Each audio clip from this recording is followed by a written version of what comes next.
All right, welcome back. So, for 11 chapters now, we have been walking through this incredible garden of moral reality, exploring its soil, its weeds, all of its fractures. And well, this is it. This is the 12th and final chapter of our journey through J. Daniel Aleo's Tending the Garden. Today, we finally arrive at the book's ultimate conclusion, the answer to the one question we've been chasing this whole time. You know, we've been on this search together, asking one single central question over and over again.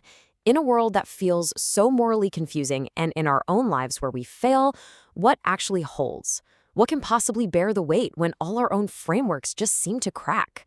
This question, right here, has been the engine for this entire series.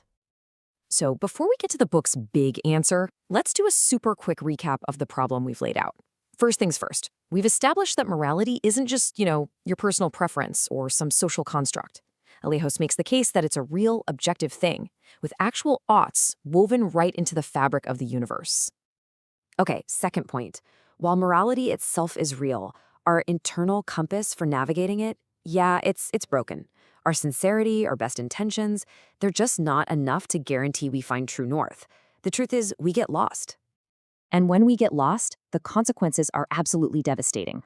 Our moral misalignments aren't just abstract little mistakes. They cause real, tangible damage to us, to other people, and to this world we're supposed to be tending. The stakes here are incredibly, incredibly high. So, all of this leads to the core dilemma, the central problem of the whole book. Left to our own devices, humanity is basically a closed moral system. We're trying to generate all the truth and all the goodness from right inside ourselves. And this right here is the heart of the problem. In physics, and as Alejos argues, in morality too, closed systems just inevitably break down. They trend toward entropy, toward chaos. But, and this is a huge but, there's another option, an open system, one that can get energy and guidance and restoration from an outside source. That kind of system, that system can be saved.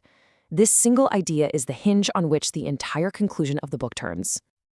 Okay, so we need an outside source. A lot of us might stop there and say, okay, great, there must be a God. But the book argues that just believing in some vague, silent, distant God, it's not nearly enough to solve our problem. Not even close. I mean, think about it for a second. If there is a good God who created this whole moral reality, but then stays hidden and silent, well, that's a kind of cosmic gaslighting, isn't it? We'd be held to a standard we can't even see, from a source we can't possibly know. So the point here is crucial. A truly good God must speak. He has to reveal himself. He has to clarify what he wants, and he has to show us what true alignment actually looks like in practice. His goodness demands it. So the book uses this really powerful image to frame the rest of the argument. It says that for 11 chapters, we've basically been tracing a silhouette against the light. We've seen the shape, the outline of the God that moral reality seems to require. Now, it's time to turn that figure around and finally see his face. And this brings us to the absolute climax of the book's entire argument. The abstract search for a what suddenly becomes the very personal discovery of a who. The will behind the ought, the gardener of this garden. He has a name. The book presents Jesus of Nazareth as the answer. Not just a good teacher, not another wise philosopher, but the specific, personal fulfillment of everything that moral reality has been screaming for. And would you look at that? This connects directly back to our series' biggest question. What holds? The claim here is that the ultimate cohesive force in the universe isn't a principle, it isn't a law, it's a person. In him, all things hold together. He is the center. And this, right here, is the emotional core of the entire book. The foundation we've been so desperately searching for.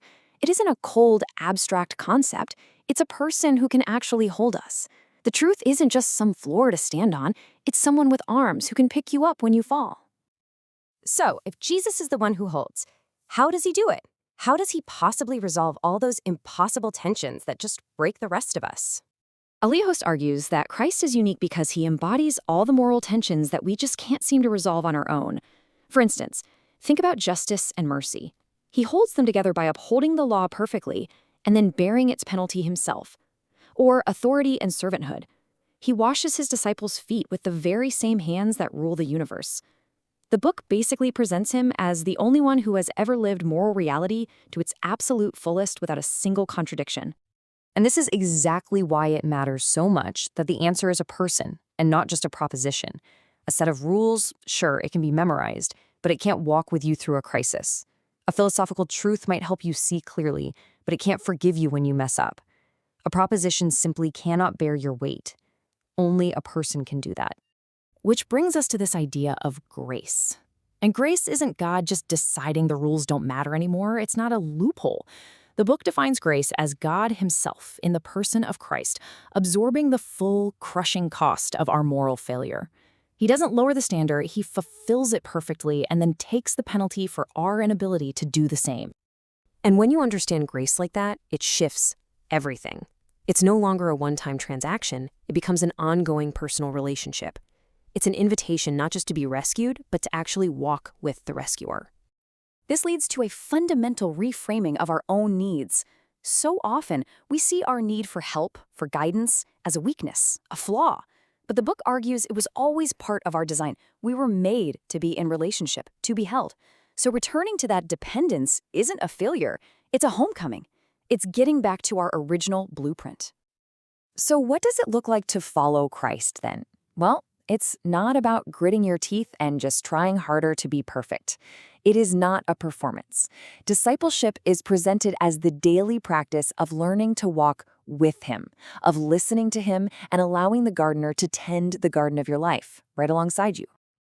And so the entire story, all the longing and failure and moral weight that we've spent 11 chapters exploring, it all leads to this one single place, a hill just outside the city. This is the focal point of everything, the place where every fracture, every betrayal, every single piece of wreckage gets gathered up and lands on one person. He doesn't just diagnose the problem from a distance, he steps right into the wreckage and carries it all. And after he has carried the full weight of it all, he speaks the final word over everything. And that word is not "you failed," it's not "try harder." The final word is a declaration of complete victory. It is finished. The claim is that the debt is paid, the work is done, and the story, well, it's not over.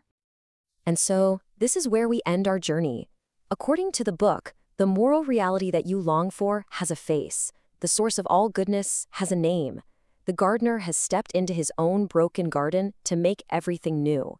And so the final question, well, it isn't for the author to answer. It's for each one of us to consider. Will you walk with him?